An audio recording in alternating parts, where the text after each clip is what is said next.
Hello, mamas. Happy Friday. I'm so excited to chat with Hannah today.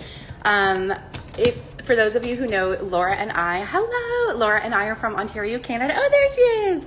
And amazing. And we are so happy to introduce you. She owns a fantastic physiotherapy clinic in our hometown of Toronto.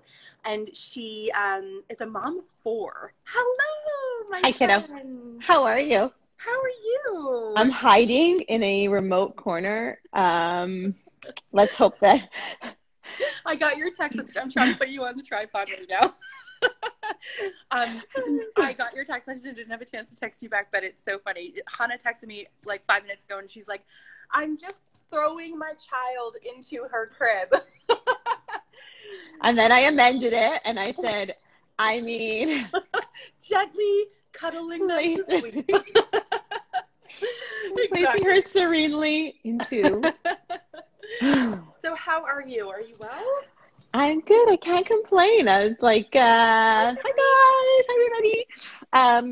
I really just am like, you were like, but do you want to go live? And I was like, pretty much any excuse to hang out. I know. I've been pretty excited about it all day. I'm not gonna lie.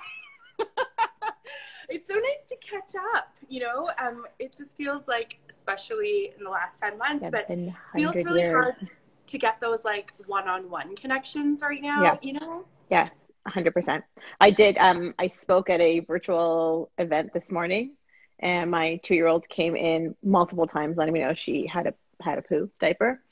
But it has normalized. I think it's really normalized like what it is to be the reality. A working from home mother. Yeah. And I think a lot of men in particular and like a lot of leaders in corporate world have had to like accept and you know what the reality is. Accept really what reality is and like finally can experience it themselves, you know. 100%. So there's some like I think it's been a really I think there's a lot of value in a lot of what's going on and there's also a lot of garbage. Yeah, totally. It's not all fun. Which brings us to our topic for today. So it's funny because I think we're hearing a lot at Mama Reset and the silver lining of this for us as body neutral trainers and people who really want to encourage other people to exercise for reasons other than like body change and fat loss. Which just as you know, just to flag it, exactly what we're going to be talking about Exactly. today. Exactly. Yeah. Because here's the thing is we are not pretending that 10 minutes of exercise is going to shrink your clothing size. And so when you take away those promises and you be more honest about what exercise really does, then you open up the other door, which is to feel how awesome it is to move regularly and what it can do for you. From like a research-based proven place, you know? So a lot of moms are coming to us now and saying, holy crap, I feel awful. I haven't been moving enough. And it's got to a threshold now where I see that movement matters in my life in so many ways that have nothing to do with how I look. And pain management and symptoms of like dysfunction in the body and misalignment in the body is one of those things that until you experience it, you can't understand how motivating it is. But once you feel it, you can. And I think like a big piece is even for people there who had movement as part of their lives before, when things were very, I won't say my life was organized because I will not pretend at any point in time that there is organization in my life. It's just a gong show, and sometimes the gong show ends in laughter, and sometimes it ends in tears. But it's a good show, so we'll keep it. But the you know, the reality is like before COVID, it was a very like people had sort of things that were flowing and things that weren't flowing. And for people who had like I was somebody who had movement in my life 4 times a week. It was organized. It was in its like I had it sort of set into its spot and I knew I could count on it, right? Like it was scheduled in. And then mid-March, we lost our schedule. Like everything went out the window. And I actually think that a big piece of like the loss of alone time, the loss of self-care, hate that term, will not use it, I don't like it. It's part of what you need is actually sustenance for your life. And part of your sustenance is food, and part of it is drink, and part of it is sleep, and part of it is movement.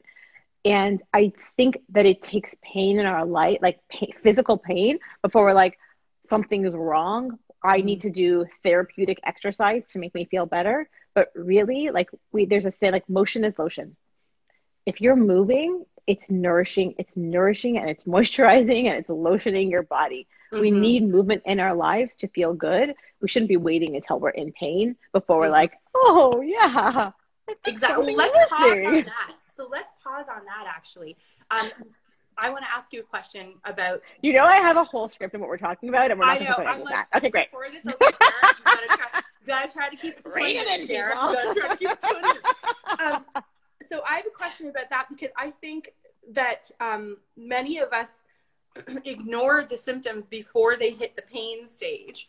And some of that might be that we're, some self-blaming, like, oh, I know I haven't been doing my workout, whatever. I'll just get back to it. But the thing is that when that doesn't happen, we escalate from symptoms to pain, right? So before there is pain in the back, the hips, the pelvic floor, even the knees, the feet, there are symptoms before that. So what are some of the kind of red flags that maybe we're headed towards more chronic pain? So, it's interesting because it's different for everybody. I'm going to say some things that are going to like hit a nerve, but anxiety, overwhelm, depression, sadness, loss of sleep. Those are signs that you're heading towards more persistent symptoms, because that's a sign that your central nervous system is in that fight or flight, and you're having trouble getting out of it. So because the reality is, like, pain is a danger signal from the brain. We used to think, like, you put your hand on a hot stove and you're like, the pain signal said too hot, now take your hands off. That's not actually how our pain system works. Pain is an alarm system. It's extremely valuable. Sometimes it gets a little wonky, but for the most part, it's a sign to us that something is possibly dangerous. And it does that based on historically, like, was this dangerous last time? Have I slept? Am I fed? If I stub my toe on a day when my life is amazing, my hair, I'm like I was like busy texting you also before, I'm like, I'm trying to get my hair to do the one thing it won't do. Yeah. Like, my hair is doing everything. My coffee's delicious. My kids, I say, get up, and they say, okay, mommy, we love you. And I'm like, I make breakfast, and everybody's like, this is the most delicious breakfast ever. And like, everything's going amazingly. And I stub my toe. I'm like, oh, I stubbed my toe. That's so annoying. And I move on. If my coffee's spilled all over me, it got cold, nobody's listening to me, we're rushing, we're late, we're little, and then I stub my toe, that actually hurts more. And I'm not going to swear, but like, there's a lot of bad words that come out of my mouth on those days. And it's the exact same input into the system. And the difference is not the input, the difference is the system. And the difference is a system that it is like, brrr, right? My cup is full. If my cup is full, it takes one more thing to be added before I explode. And so, such an interesting point that the feeling of pain and discomfort is not just about what's led up to it, but like how you're experiencing it in that moment. Yeah. And maybe also how you're framing it psychologically. 100%. Like, oh my God, this is my fault. I wasn't peeing when I sneezed a year ago. Now I'm peeing when I sneeze again. This is my fault. That can really ramp it up, where we become hyper-focused on those symptoms too, right? My back is hurt. Oh my God, this always happens. Now I'm not going to be able to exercise for the next 5 weeks. What am I going to do? And like, as soon as we start to catastrophize, and our tendency towards catastrophizing also is reinforces that pain, that danger signal. Right. So you mentioned about anxiety and depression, and I think it's no secret that a lot of us are dealing with heightened anxiety and depression in the last 10 months. And I think for moms trapped at home, who are probably a lot of people listening to this right now, moms trapped at home with kids who are juggling a lot, and it doesn't feel like there's an end in sight, And so it can be really difficult, I think, to pull yourself out of that when you don't feel like you have control over kind of how your day-to-day is going. But my experience, and I wonder if you've experienced the same thing, my experience with myself and with clients and all the mamas who come through Mama Reset, is that the pelvic floor symptoms and the hips are very intimately linked with mental health. Yeah. And so when I find there's this feedback loop, you know, and so some of the same strategies, and this is probably where you're going, but some of the same strategies that we've talked before, I can tell. Yeah, exactly. We definitely don't follow the same circles. So some of the same strategies that are helpful for downgrading the nervous system from an emotional perspective are also going to help downgrade the nervous system it's the same system, like you said, from a physical perspective, right? Yeah, we treat based on like a biopsychosocial model of care, which means our biology, our physical experience of our body is in constant interaction with our psychology, our mental health, our perceptions of the world, our positivity, our negativity, like all of those pieces of the anxiety, the depression that we're experiencing, our mindset, our frame of mind, all of those things interact with also social determinants of health, right? Socioeconomic status, support, companionship, connection, all of those things. We used to say, like, there's a mind-body connection. There's no mind-body connection. Your mind and your body are one and the same. Yeah. And so, right? And so at the end of the day, a lot of people are like, my hips hurt. What did I do to my hips? And there's no real thing you did. They'll be like, well, I think yesterday I twisted it. And they're looking for that thing that they did. But our body, our pelvic floor actually gets direct input from our fight or flight system. So if we're riled up, which, by the way, global pandemic, home with kids, riled up, initial, first year postpartum, most stressful time of my life. Like as mothers, as parents during a pandemic who are teaching and trying to work and trying to change diapers while they're, you're on Instagram Live. The reality is there are stressors that we cannot change. What we can change is our response to them. And I like to think about our capacity. So I like to think about a cup, and like I said with stubbing your toe, if your cup is full and there's 3 extra drops, you're spilling over. But what we have the ability to do is actually change that water level, or I like to think about coffee or wine level in that cup. In that cup, we'll just take a couple sips of coffee. It's gonna be good. But if we can give ourselves a little bit more capacity, what we're doing is we're allowing for the fact that we can't necessarily control all of those outside sources, but we can add things in every day that give us the ability to respond to them in a way that's not overflowing every single time after every single thing. Totally. I like how you refer to that all as it is one cup, right? Yeah. And so just preparing for the spillage by constantly kind of just trying to reduce the level. But also, Dara, also knowing, anticipating, if we go through our lives right now, let's be honest, just hoping that it's going to get better. Oh my God, everything's going to be amazing. It's going to be amazing. It's going to be amazing. And then get pissed. I was one of the people who was when they were they're going back to school in a week. And I was like, no, they're not. I was like, why are you being so pessimistic? And I was like, no, I am hoping for the best, but I'm preparing for the worst. Managing your expectations. Yeah. We can manage our expectations around it and not just base our life on the fact that everything has to be sunshine and rainbows. And we're on this tightrope. And if things aren't sunshine and rainbows, then we're going to fall off. That actually, maybe that sounds negative, but it's actually a very realistic way to approach life, so that we're not, if it's not perfect, that we're not totally thrown off. Because I don't know about you, but perfection doesn't exist in my life. And it doesn't exist in your tissues either. So when coming back to the concept of the exhausted tight body and the exhausted tight pelvic floor, hips, wherever it is it's manifesting for you, it's not reasonable to expect that those tissues are going to react the same every day, no matter what's going on. Right, because you're different every day. Yeah, exactly. And I find particularly with the pelvic floor, we find at Mama Reset, particularly when we're talking to moms who haven't experienced pelvic floor coaching as part of their fitness before, that when they have something flare up, so they start to have symptoms, they panic because they think, I thought I fixed it. What did I do? I broke it now. I broke it again, And it's 100%. Hold on, it's okay. Sometimes you wake up with a stiff neck. Sometimes your knee bugs you. Yeah. It's okay. Yeah. Let's like dial it back and think, what is this telling me? It's just information, right? Exactly, it's just information, exactly. Right? Sometimes you sleep funny and your neck hurts. And listen, like I'm a pelvic floor physiotherapist. I'm an advocate of women getting support from a pelvic floor perspective.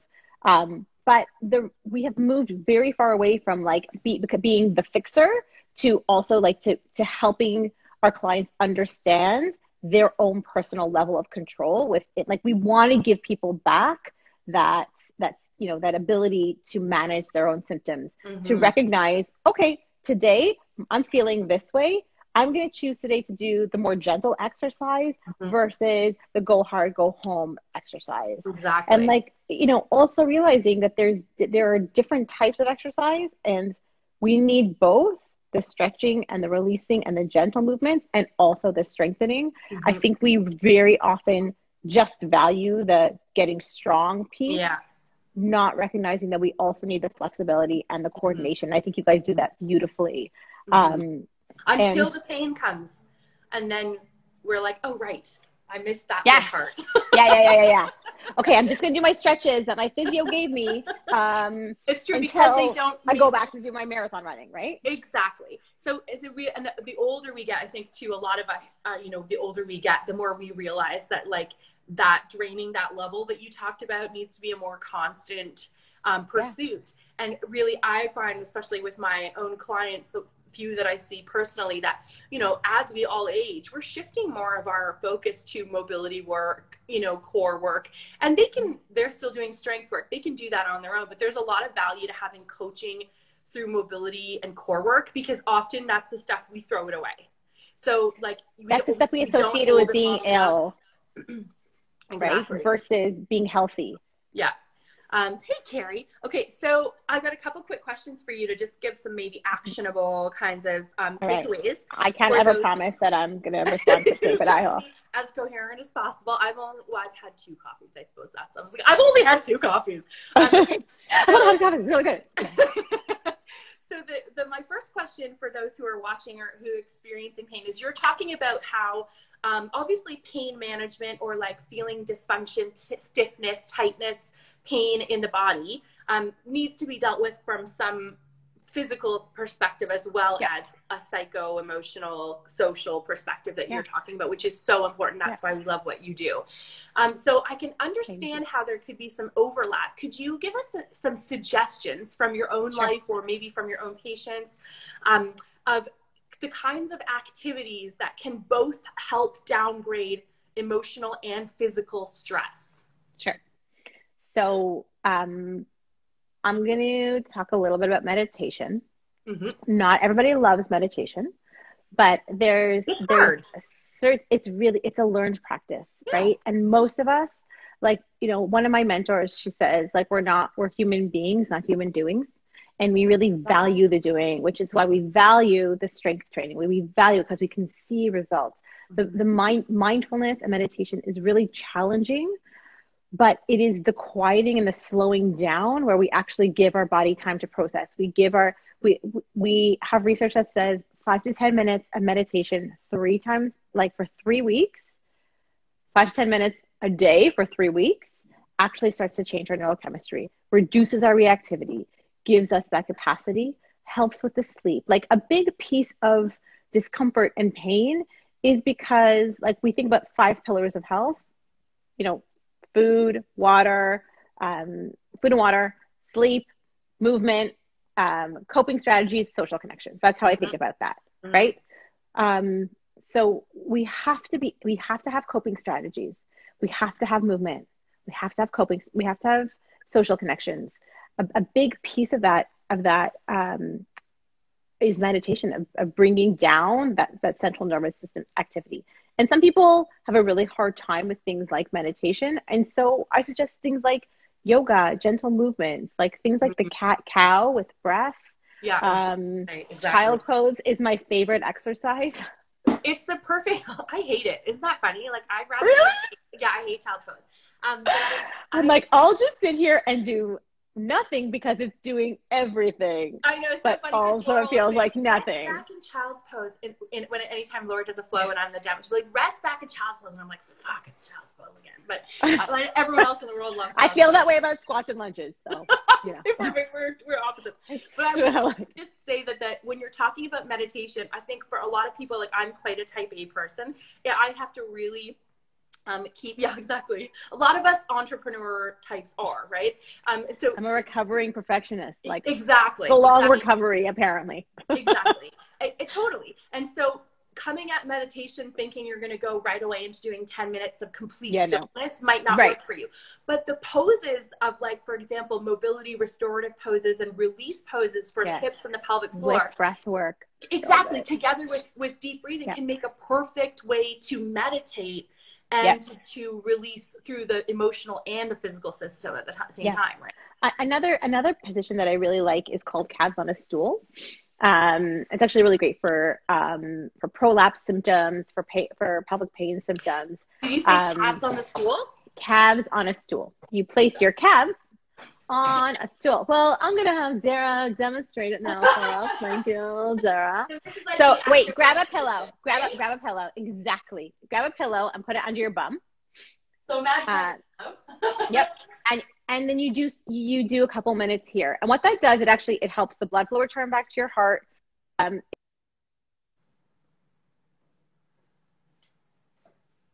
we froze. Froze. Can you hear me now? Can you hear me now? We lost your audio. Can't hear you. Maybe take your. Hello. Better? Okay. Can you hear me now? Oh. I think that Bluetooth earbuds are like the greatest gift and also the biggest pain in the arse. I also I don't know how to use the machine. It's a constructive rest position. It helps with blood flow back to the heart. It also helps from a pelvic floor perspective. Like if people are feeling heaviness, it helps to manually, move things back to where they were.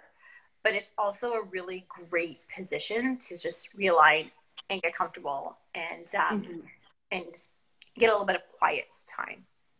Mm-hmm. One of my favorites. And really any position that feels like a nice release or stretch for the hips, whether that's knees open. A lot of people like to recline in that sort of butterfly.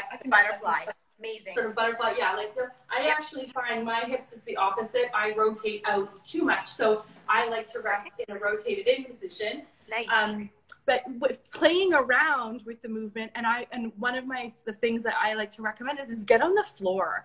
If it's the end of your day and you're feeling stiff and tight, just get on the floor. You don't have to commit to anything. Yep. Just lay down and start to see where does your body naturally tell you it wants to go. And it can do that. But it takes practice to feel into it, and then you feel the results, and then you're motivated to do it again the following day or whatever. Yes. And it's not going to be the same you're not going to feel the same burn that you're feeling when you work out, doing squats and lunges and stuff like that. But you should, over time start to feel again, I keep using the word capacity, but I think it's huge because pain doesn't necessarily go from 100 to 0. It does often reduce over time because we're retraining your brain's danger system. We're retraining your alarm system.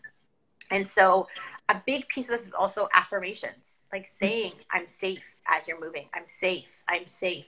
I'm safe but sore. Motion is lotion. When somebody's uncomfortable, we don't want them to stop moving. That's probably the worst thing that you could do.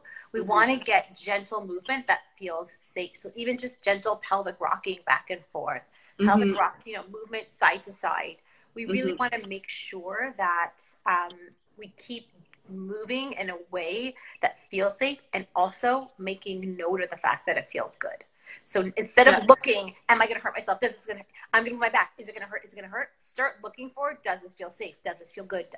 And if you just make that small change, your brain starts to pay attention to what feels good. it's really like we have a negativity bias. We have a tendency to look for things that could kill us because it's a survival mechanism. Like everybody has it, right? And it's true. You don't wake up every day going, wow, I'm not in pain in this body part and this body part, but this body part I am. You're like, oh God, what's happening? I'm dying. So the meditation and whether that is really like, you know, using the Headspace app, or you're someone who's got practice and can do it at an app, or you're combining those constructive rest positions, maybe laying in your bed, laying on the floor, using props if it's helpful, and with some deep breathing to release and relax the nervous system, as well as the core and the pelvic floor, because as we said earlier, they get tight. And for those who are type A, who think like, why do I need to worry about relaxing? Well, you need to think about the fact that those muscles need to have their full balance, their full length, right? So so you can't find strength and progress if you're not allowing them to also have time to release and restore back to their original state. So that can be a motivating way to look at it. Now, just rapid fire, I'm going to ask you a couple quick questions. Number one, what do you think about standing desks? And for those who want to incorporate them, you must have a couple of really quick tips. I love them. I don't believe that there's any one posture that's the best posture. The best posture is generally the next posture. So movement is great. Anything where you're sitting in one spot for too long without movement isn't going to be standing. Right. Exactly. So I think my issue with standing desks is that people think that, okay, I'm standing, so now I've dealt with the whole situation. Right. But the reality is, it's being in a persistent position. Yeah. Like it's being in one position all day long. It, you know, like for me, if you have a high-low desk, you can sit, you can stand. Yes, changing. Like, it's changing positions that's actually the most beneficial. It's just not, it's not the sitting. Sitting's not bad. It's just sitting all day long. That's not ideal. And even moving. So a lot of us are going kind of working on the sofa or whatever. So like I love that. Like the best position. The best position is the next position. I love that as like a mantra. And the same thing we were talking about, getting on the floor for releasing, getting on the floor just to hang out. And then naturally like, oh, do your knees want to be apart? Do we want to go into kind of a mermaid pose? You know what I mean? Do I want to stretch my hamstrings? And just changing, getting on and off the floor, standing up, sitting down, moving around. Love it. Around, right? What we about think like, oh, I'm antsy, so I have to move around. But actually, that's what's healthy. Yeah, exactly. So now for those, I'm just going to toss. We've moved and my house is a disaster. For those who are, what's that? It's a house that was just recently moved into. Exactly. There's stuff everywhere. Okay, so for sitting, what about quick tips for sitting at your desk? So maybe we are working at the dining room table, maybe we're working at an actual desk, maybe we have like one of those crazy executive chairs, or maybe we just have a stool. I don't know. What quick rapid fire tips for that? Okay, same principles, right?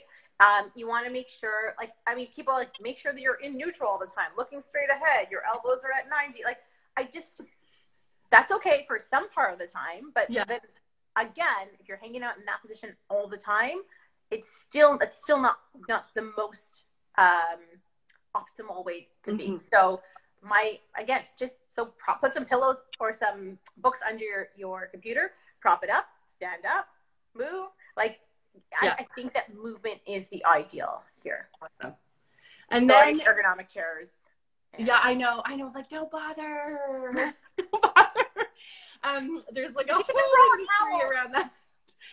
And then what about walking? So what have you seen for those who are coming to your clinic with pelvic floor symptoms, pain and tension in the hips and the low back? How do you incorporate walking in terms of like a varied movement routine? Because I feel like it's something most of us it's accessible, right, to most of us. Are you asking, am I telling people to walk, or are you asking me how am I telling people to walk? A little column A, a little column B, or do you find that it's helpful in terms of releasing stiffness and, like, you know? This is a guided question, Tara. Yes. Let me rephrase this. I find when I walk regularly, I love to answer in my own words. getting outside every single day is one of the best things that you could do for yourself. So whether that means a walk, whether that means just being outside, for me, that's one of the most important things you can do. Walking is incredibly accessible. If somebody's having challenges or discomfort during walking, my biggest piece of advice is, can you alter? I don't like giving like altered gait patterns because that's a better gait pattern, but can we find a way for you to walk that makes it more, makes it more comfortable? Can we change the tilt of your pelvis? Can we think a little more about glutes? Can you think about pushing versus marching? Can you march instead of pushing? Like, if we can find a way, and usually just, can we breathe? Can we just think about breath work while we're walking? Yeah. So that feels, again, we're looking for things that feel comfortable versus looking to avoid pain. Yeah. So, I like 30 minutes of walking a day is beautiful. And it doesn't have to be 10,000 steps, right? Like, it's like, oh my God, I only did 5,000 steps today. That's okay. Like, life is weird right now, and getting outside, even if it's like around the block, like you said, a couple, it's just changing the stimulus to your body and your brain. And I think it really comes back to that meditation. Totally, by the way, 100% guided this segment of the interview. But no, I was coming back to that thing of that mind body, that meditative aspect, which is that walking for, is not only free, but it really does. If you can find a nice spot, or you can put in headphones with a little meditation or some music, you can really get into that Zen place walking too, right? Yeah. And I have to say, so there were times when I started meditating, I was having trouble sleeping, staying asleep. I could fall asleep, I couldn't stay asleep. And I'm obsessed with this app. It's called Insight Timer. Okay, I've heard of it. Yeah. I get no money from them, but I refer everybody to them. And they have a whole, I like them for many reasons, but I followed a couple of their sleep meditations. And the first couple of nights, if you sleep with your phone beside your bed, don't do it. But if you do, do meditation before bed. So I would listen to my meditation before bed. I'm more of a do as I say, not as I do kind of gal. Just joking. I'm a work in progress like all of you. Listening is different from scrolling. Exactly. And so I listened to the meditation, took out my headphones, and I was like, well, that was a waste of time. And then I woke up in the morning. Oh, having not woken up at all. I was like, what just happened? And so, not everybody's going to have this magical change, right? But as I was doing it, I wasn't feeling zen or feeling in the flow or feeling one with myself. But your nervous system responds. A lot of this is an unconscious response. And even though I know that walking is safe, saying to myself, I'm safe, I'm safe, I'm safe, our unconscious mind is deductive. It doesn't know this doesn't hurt. It doesn't hear the doesn't piece. It just hears hurt. So if we're saying safe, we're speaking to the unconscious mind, and we're starting to actually remap the brain. And sleep, I think, you've touched on it a couple times, but just I guess to be a bit more explicit, that's completely shut down musculoskeletal state is also super important, right? We can't always when our control. body recovers. And we can't control all of these variables. For those who are listening, are great, now I have to meditate. But you control what you can. If we come back to Hannah's original point before we sign off, which was that your cup is emotional, physical, social, all in one bucket. And if you know that there's aspects of your life right now, like homeschooling, worrying about the health of your parents, all of those things are going to push it up a bit. You got to keep bringing the level down. So whatever strategies work well for you, whether that's, a mobility workout, like on a Mama Reset website, whether it's getting one-on-one assessment, virtual assessments have been incredible since this all started with physiotherapists. And I think it makes it almost more accessible because there's automatically, the expectation is there's no internal exam. Right. So it's if I was nervous about that, I'm let me see what they can do for me without the internal exam, because so much.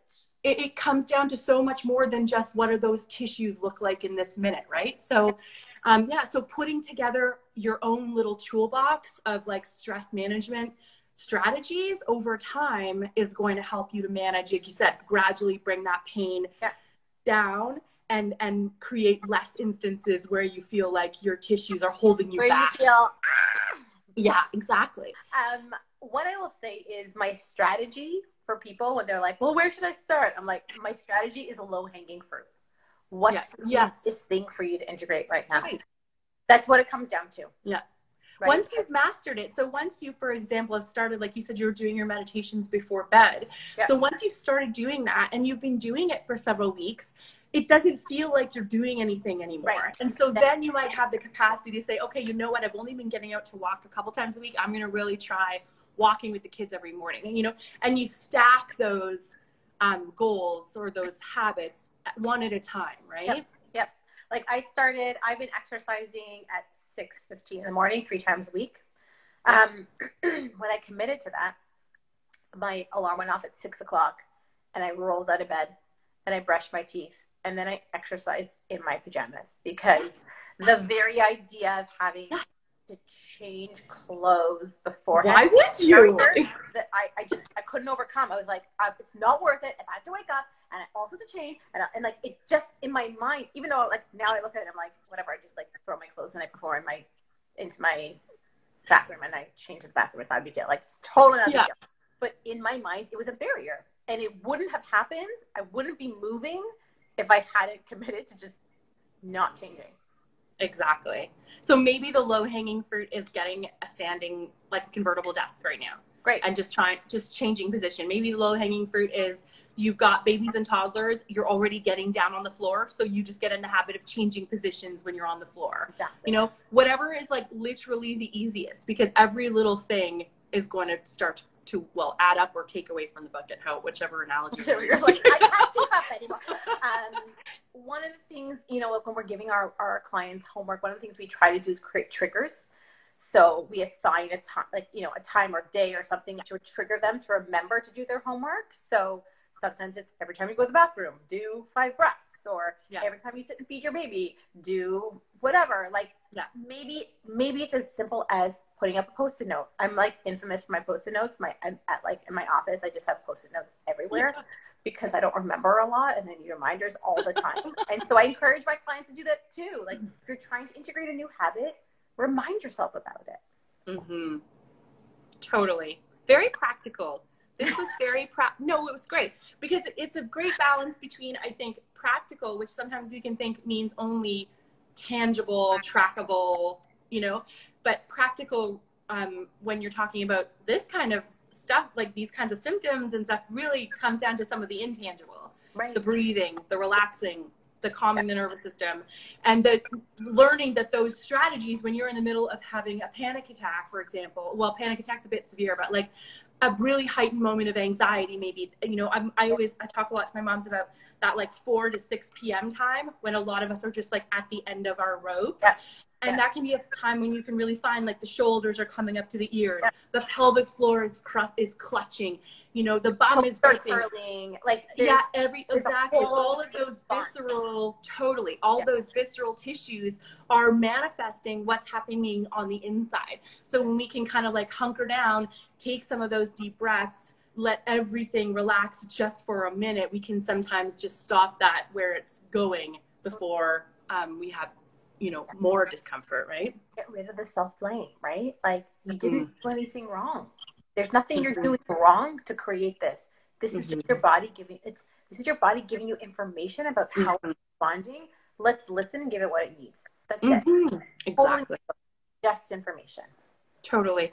So, okay. So if we've got some mamas listening, we probably should have done this at the beginning. If we've got some mamas listening who need some one-on-one support, you do have online assessments, virtual assessments and sessions for people wherever they are in the world. Yes. So we can treat within Ontario, Ontario, Canada. We are 75% virtual right now. So we are still we're fine. Our clients are accessing us way easier. Again, like the barriers to entry are so much lower now. Yeah. You don't have to take your kids. Right? Like you don't like, and the thing is also like it's what we were finding is like for people to get to us, it takes a half day basically. Like if you're coming for an hour assessment, you're committing half of your day to us. Mm-hmm. And now you don't have to like shift everything around. We can actually help you. And mm-hmm. there are a lot of symptoms happening now. And so our people need care. So we need to figure it out, and we did. And let's just say this. If your physiotherapist is not interested at all in anything going on outside of your vagina, then you probably want to find another physiotherapist. No, but for real, right? Like, we really moved past that. Listen, the internal assessment is the grade A level of knowing what is happening inside internally, what's happening with the muscles. Mm-hmm. Generally speaking, we have a very good understanding of what is happening based on your symptoms. The internal assessment, I would say, like, there's been like 5 times when I've been shocked about what I found. Right. Yeah. The internal assessment is to give biofeedback to the client themselves and to have an objective assessment, right? Here's how active your muscles are. Here's what your prolapse looks like. Here's what, like, whatever, so that we can ensure that the work we're doing virtually is effective, and we can come back and reassess you like 4 sessions later and be like, wow, look at all the work that you've done. Yeah. It's really to give you confidence that you're on the right track, but your symptoms are going to be resolving, so you'll know you're on the right track. Exactly. And having the ability to do that internal assessment is what makes your practice different from, say, just an orthopedic physical therapist. But it's still a great first place, I think, for anyone who's had a pregnancy or a childbirth to go, because you're not just looking inside. You're also looking at the muscles of, well, everywhere, obviously, which is, like we said in our intro, in our description for this post, like, you can have foot pain, jaw pain. So many things can be related to your pelvic health and your emotional wellness. And so, even if you're not like, I'm not peeing myself, why would I go to a pelvic physical therapist? Well, there's a good chance that there's other stuff going on. So that's a great reminder. That doesn't have to just be like, I'm peeing myself or it hurts to have sex, for example. Right. I think that a big piece is that our therapists are not only like trained in that internal assessment piece, but that they're so well trained in how to treat in this way, how to treat from a holistic person. And they're not therapists who've just taken a one course to provide a pelvic assessment. We're not allowed to say experts as physiotherapists. So something other than what they You're in it to win it. You're in it to win it. They are very focused on providing amazing. Well, thank you so much, physiotherapist of Ontario. I know my sister's an RMT, and the fitness world is completely unregulated. I know. From time to time, my sister. She'll talk about like the regulations around like how they can phrase things for all the different practitioners, and it sounds like very complicated. Okay, so your vital physiotherapy and wellness, obviously tagged in this post, and anyone in Ontario, Canada can see you, but you also have a ton of resources like on your Instagram and stuff for those who are outside of that catchment. And thanks. So thank you so much. This was really, I think, a super helpful way to reframe the idea of having symptoms and pain, as opposed to like, I'm missing this one exercise or what have you. Yes, 100%. And if clients or people are interested in, we've got a resource in our bio on like the first exercises you should do before returning to the gym postpartum. Awesome. And we have launched for therapists who are interested in training virtually. We've launched a virtual course, or a hybrid model course, which is happening next week, and I think we only have a couple of spots left. So that's so exciting. For those who are looking to move their practices online, is that right? Yeah. Which is like, this is why you're the authority in that, though, because that can really only be done when you can see outside of hands up the vagina. Exactly. It really requires taking understanding that this is a human being in front of you, which is also why I love the work that you guys do at Mama Reset, because it's not just about going hard and getting rid of get rid of your body fat, which is like nobody needs to do that. That you guys address the entire person also, which is why we love each other. Yes, we love you. We love you, Hannah. Okay, we went way past 20 minutes. Yeah, this was like 20 minutes. Completely incompetent when it comes to having short lives. And next time Laura should interview you because I can't shut up and neither can you, clearly. Okay, so we're going to say bye-bye. Have a great weekend. Thank you so much. Go see Hannah on Vital Physiotherapy and Wellness for all of your questions, or feel free to comment here and we can tag her. Bye, mamas. Bye. Thanks for having me there. Bye, Laura. Bye, Laura.